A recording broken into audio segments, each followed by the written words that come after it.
কথা বলি, এই যে বললাম যে আপনি অন্য কালচার, অন্য রিলিজিয়ন, অন্য কমিউনিটির ওপর আপনার ইন্টারেস্ট আসবে, তো সেই ক্ষেত্রে সেখান থেকেও কিন্তু আপনার লাভ অ্যাফেয়ার্স হতে পারে। সেখান থেকে অন্য কালচারের প্রতি অ্যাট্রাকশন বেড়ে যাবে বহু গুণে, সেখান থেকে লাভ অ্যাফেয়ার্স এর চান্সেস রয়েছে। এই জায়গাটা একটু দেখে নিতে হবে। সম্পর্কে যারা রয়েছেন সেখানে চেষ্টা করবেন স্পিরিচুয়াল প্র্যাকটিস করার বা স্পিরিচুয়াল জায়গায় ভ্রমণ করার একসাথে আপনার পার্টনারের সাথে, সেটা অবশ্যই খুব ভালো ফল দেবে।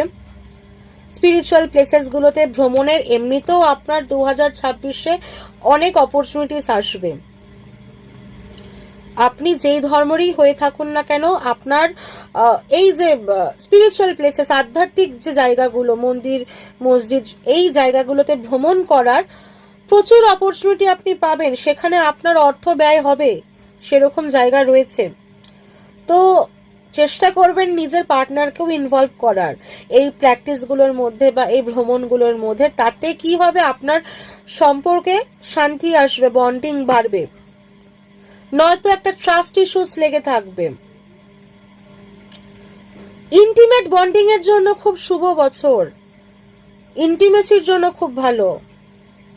তবে ওই ট্রাস্ট ইস্যু, ওভার পজেসিভনেস হয়ে যাওয়া, ওভারলি অবসেসিভ হয়ে যাওয়া পার্টনারের প্রতি, এই জায়গাগুলোতে প্রবলেম রয়েছে। ওভারলি অবসেসিভ হয়ে যাচ্ছেন মানে কি, অনেকটা বেশি আশাবাদী হয়ে যাচ্ছেন, ওভার পজেসিভ হয়ে যাচ্ছেন। ওভার পজেসিভ যে মুহূর্তে হয়ে যাচ্ছেন সেখানে ট্রাস্ট ইস্যুস ঢুকে পড়ছে।